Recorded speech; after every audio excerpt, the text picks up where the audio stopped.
என் தங்கமே, இன்று உன்னிடத்தில் இந்த உண்மையை சொல்லியே தீர வேண்டும் என்று கருப்பன் உன் இல்லத்தின் வாசலில் காவல் நின்று கொண்டிருக்கின்றேன். என் குழந்தையே, என்னை மதித்து இன்றே இந்த வாக்கினை நீ கேட்டு விடுவாயானால் நிச்சயமாக உன் வாழ்க்கையில் மறைந்து கிடக்கின்ற ஒரு உண்மையை நீ தெரிந்து கொள்வாய். கருப்பனை மதிக்கின்ற பிள்ளைகள், கருப்பனின் அன்பை புரிந்து கொண்ட பிள்ளைகள், கருப்பன் நம்மை காப்பாற்றுவான் என்கின்ற எண்ணம் கொண்ட குழந்தைகள் நிச்சயமாக என்னை ஒருபொழுதும் தவிர்த்து விட மாட்டார்கள். அது மட்டுமல்ல, உன் இல்லத்தின் வாசலில் உன்னோடு பேசுவதற்காக காத்து நின்று கொண்டிருக்கின்ற இந்த கருப்பனை நிச்சயமாக கண்டவுடன் நீ உள்ளே அழைத்து விடுவாய். என் பிள்ளையே, கருப்பன் உன் இல்லத்தின் வாசலில் நிற்கின்றாரா இல்லையா என்பதனை உன்னால் எப்படி உணர முடியும்? ஒரு வழி, இது போன்ற ரூபத்தில் கருப்பன் உன்னோடு பேசும் பொழுது அதை நீ தெரிந்து கொள்ளலாம். இன்னொன்று, உன்னுடைய உள் உணர்வு உனக்கு சொல்லும்.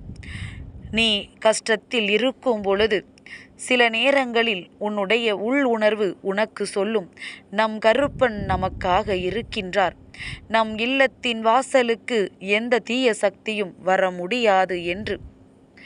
நம்மை காப்பாற்றுவதற்குத்தான் நம் அப்பன் இருக்கின்றானே, அதற்கு பின்பு எதற்காக நாம் வருந்த வேண்டும் என்று என் பிள்ளை நிச்சயமாக நீ நினைத்து கொள்வாய். அந்த அளவிற்கு உனக்குள் உணர்வுகள் இந்த கருப்பன் இருப்பதை சொல்லிக் கொடுக்கும்.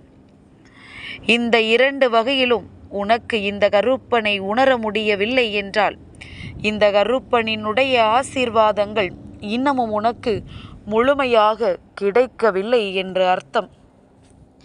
என் குழந்தையே, இந்த வாழ்க்கையில் உனக்கான அத்தனை நன்மைகளும் உன்னை தேடி வர வேண்டிய காலகட்டம் கூடி வந்து கொண்டிருக்கின்றது. இந்த கருப்பன் உன் வாழ்க்கையில் வந்துவிட்ட பிறகு அதை பற்றிய எந்த ஒரு கவலைகளும் உனக்கு தேவையில்லை. என் குழந்தையே, இன்று நீ ஒரு உண்மையை நிச்சயமாக தெரிந்து கொள்ள வேண்டும். அந்த உண்மை என்னவென்று உன் அப்பன் உனக்கு சொல்கின்றேன். சற்று மன அமைதியோடு கேள். என் குழந்தையே, நீ மற்றவர்கள் கால்களில் விழுந்தாலும் சரி, உன் கால்களில் மற்றவர்கள் விழுந்தாலும் சரி, எதுவாக இருந்தாலும் இதில் ஒரு சிறிய தவறு இருக்கின்றது. அடுத்தவர்கள் காலில் ஒரு நாளும் விழக்கூடாது. அதிலும் குறிப்பாக உன் காலில் யாரேனும் விழுந்தால் அதை ஒரு நாளும் நீ ஏற்றுக்கொள்ளாதே. யார் காலில் விழ வேண்டும், யார் காலில் விழக்கூடாது என்று உன் அப்பன் உனக்கு சொல்கின்றேன். இந்த தவறுகள் நிறைய பேர் வாழ்க்கையில் நடந்து கொண்டிருக்கின்றது. நான் இப்பொழுது சொல்கின்ற விஷயத்தை புரிந்து கொண்டு நீ அதன்படி இந்த வாழ்க்கையில் நடந்து கொள்ள வேண்டும். என் பிள்ளையே, எதனால் அப்பன் இதை சொல்ல வந்திருக்கிறேன் என்பதை நான் சொல்லி முடிக்கும் பொழுது நீ புரிந்து கொள்வாய். உன்னுடைய காலில் யாரேனும் விழுந்து வணங்குகிறார்கள் என்றால் உன் காலை அவர்கள் தொடும் பொழுது அவர்களினுடைய கர்ம வினைகளில் பாதியை நீ வாங்கிக் கொள்கிறாய் என்று அர்த்தம். உனக்கு புரிகின்றதா? ஒருவர் உன்னை மதித்து உன் காலில் விழுந்து உன்னுடைய ஆசிகளை பெற்றுக்கொள்ள நினைக்கிறார் என்றால் அந்த நொடி நீ அவர்களுக்கு ஆசிகளை வழங்கும் பொழுது நீ நல்ல வார்த்தைகள் சொல்வாய். அப்படியானால் அவர்கள் கஷ்டங்கள் பாதி குறைந்து அந்த பாதி கஷ்டத்தை உனக்குள் ஏற்றுக்கொள்கிறாய் என்ற அர்த்தம். அது உனக்கு தெரியாது. ஆனால் இதனினுடைய உண்மையான அர்த்தம் இது ஒன்றே. அவர்கள் நன்றாக இருக்க வேண்டும் என்று நீ ஆசீர்வதித்து விட்ட பிறகு அவர்களின் கஷ்டங்களை நீ பாதி ஏற்றுக்கொண்டு விட்டதாகத்தான் அது அர்த்தம். அவர்களின் கர்ம வினைகள் உன்னை வந்து சேர்ந்துவிடும். என் பிள்ளையே, அதனால் நீ யார் காலிலும் விழுந்தாலும் உன் கர்ம வினைகள் எல்லாம் அவர்களுக்கு சென்று சேரும். அதுபோல அவர்கள் உன் காலில் விழுந்தால் உன்னை வந்து சேரும். இதையெல்லாம் புரிந்து கொண்டு எந்த நேரத்திலும் நீ எங்கே யார் காலில் விழ வேண்டும் என்று நான் உனக்கு சொல்கின்றேன். என் குழந்தையே, உன்னுடைய கஷ்டங்களை எல்லாம் அதிகமாக தாங்கி சுமப்பவர்கள் யாராக இருக்க முடியும் என்று நினைக்கின்றாய்? என் பிள்ளையே, சிறு வயதிலிருந்தே நீ பண்ணி இருக்கின்ற ஒவ்வொரு விஷயங்களையும் கடந்து உன்னை அதிலிருந்து காப்பாற்றி வரக்கூடியவர்கள் உன்னை பெற்ற தாய் தந்தையர்கள் மட்டுமே. என் குழந்தையே, இன்று பழக்கத்தில் உனக்கு 1000 பேர் கிடைத்திருக்கலாம். இந்த தாய் தந்தையரே உனக்கு எதிராக கூட திரும்பி இருக்கலாம். ஆனாலும் அன்று உன் வாழ்க்கையில் உனக்கு வருகின்ற அத்தனை சோதனைகளிலும் இருந்து உன்னை காத்து உன்னை பாதுகாத்து வளர்த்தவர்கள் அவர்கள்தானே. அதனால் நீ அவர்களின் காலில் நிச்சயமாக விழலாம். உன் கர்ம வினைகளை ஏற்கனவே அவர்கள்தான் தூக்கி சுமந்து கொண்டிருக்கின்றார்கள். அதுபோல கோவிலுக்கு செல்லும் பொழுது கொடிமரத்தடியில் நீ விழுந்து வணங்கலாம். வேறு எங்கேயும் என் குழந்தை நீ விழுந்து வணங்க வேண்டாம். இது இந்த வாழ்க்கையில் நீ தெரிந்து கொள்ள வேண்டிய ஒரு முக்கியமான உண்மை. இது தெரியாமல்தான் சிலர் என்ன நினைக்கின்றார்கள் தெரியுமா? நாம் இப்பொழுதுதானே இவர்கள் காலில் விழுந்தோம், இவர்கள் நன்றாகத்தானே இருந்தார்கள், திடீரென்று ஏன் இவர்களுக்கு இந்த பிரச்சனை வந்தது என்று எண்ணுவாய் அல்லவா? அதற்கு காரணம் நீ தூக்கி சுமந்த கர்ம வினைகள், நீ தூக்கி சுமந்த பாவங்கள் அவர்களுக்கு பாதி சென்று சேர்ந்து விட்டது. ஏற்கனவே ஏகப்பட்ட பிரச்சனைகளில் சிக்கி தவித்த அவர்களுக்கு உன்னுடையதும் சேர்ந்து உச்சத்தை தொட்டு அவர்கள் வாழ்க்கையில் பல கஷ்டங்களை சந்திக்க வேண்டிய நிலை வந்துவிட்டது என்பதுதான் உண்மை. இந்த கருப்பன் என்று சொல்கின்ற இந்த உண்மையை நீ புரிந்து கொண்டால் நிச்சயமாக ஒருபொழுதும் இது போன்ற தவறுகளை நீ செய்ய மாட்டாய். அதிலும் குறிப்பாக சில ராசிக்காரர்கள் யார் காலிலும் விழக்கூடாது.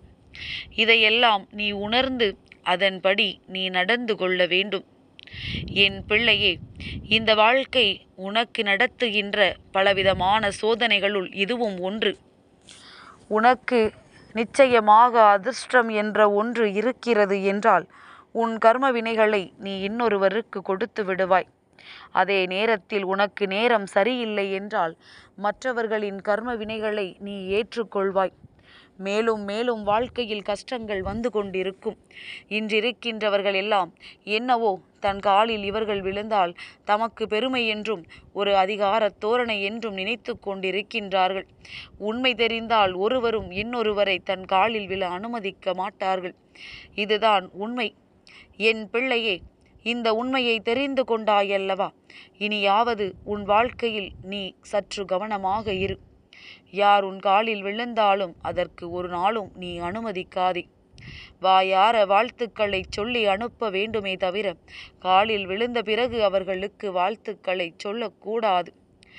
என் பிள்ளையே, இந்த கருப்பன் இன்று உனக்கு ஒரு மிகப்பெரிய செய்தியை கொண்டு வந்து கொடுத்திருக்கின்றேன். இந்த செய்தியோடு உன் வாழ்க்கையில் நடக்கின்ற பல நல்ல விஷயங்களையும் நீ கண்ணார காணத்தான் போகின்றாய். எல்லா சூழ்நிலைகளும் உனக்கு சாதகமாக மாறிவிடும். என் பிள்ளையே, இந்த உண்மை மட்டுமல்ல, உன் வாழ்க்கையில் இனிமேல் நடக்கப் போகின்ற சில நல்ல விஷயங்களையும் நீ தெரிந்து கொள்ள வேண்டும்.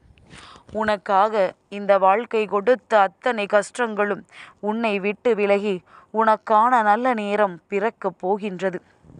இந்த நல்ல நேரத்தை எதிர்நோக்கி நின்று கொண்டிருக்கின்ற என் குழந்தைக்கு எப்பொழுதும் வாழ்க்கையில் சந்தோஷம் மட்டுமே எஞ்சி இருக்கும். கடந்து வந்த கஷ்டங்களை எல்லாம் மறந்துவிட்டு இனிமேல் நடக்கப் போகின்ற நன்மைகளை மட்டுமே எண்ணிக்கொண்டு இந்த வாழ்க்கையை உனக்கானதாக்க நீ எப்பொழுதுமே தயாராக இரு. என்றென்றும் நீ நினைத்தது போல எல்லாமே உன் கைகளை வந்து சேரும் என்பதில் எந்த ஒரு மாற்று கருத்தும் கிடையாது. என் குழந்தை, நினைத்தது போல எல்லாம் உன்னை வந்து சேரும் என்பதில் உனக்கு எந்த ஒரு சந்தேகமும் வேண்டாம். என் பிள்ளைக்கு வாழ்க்கையில் நடந்த அத்தனை சோதனைகளுக்கும் நிச்சயமாக தீர்வு கிடைக்கப் போகின்றது. இந்த கருப்பன் உன் வாழ்க்கையில் நடத்தக்கூடிய அற்புதங்களை நீ காணத்தான் போகின்றாய். இதற்கு மேலும் இந்த வாழ்க்கையை பற்றிய பயம் உனக்கு வேண்டாம். இனி நடக்கவிருக்கின்ற நன்மைகள் எல்லாம் இந்த கருப்பனினுடைய ஆசீர்வாதங்களோடு நல்லபடியாக உன் கைகளை வந்து சேரும் என்பதனை நீ மறந்து விடாதே. என் பிள்ளைக்கு இனி என்றுமே வசந்த காலம்தான். என் தங்கமே, இந்த கருப்பனின் ஆசீர்வாதங்கள் என்றென்றைக்கும் உனக்கு முழுமையாக கிடைத்து கொண்டே இருக்கும்.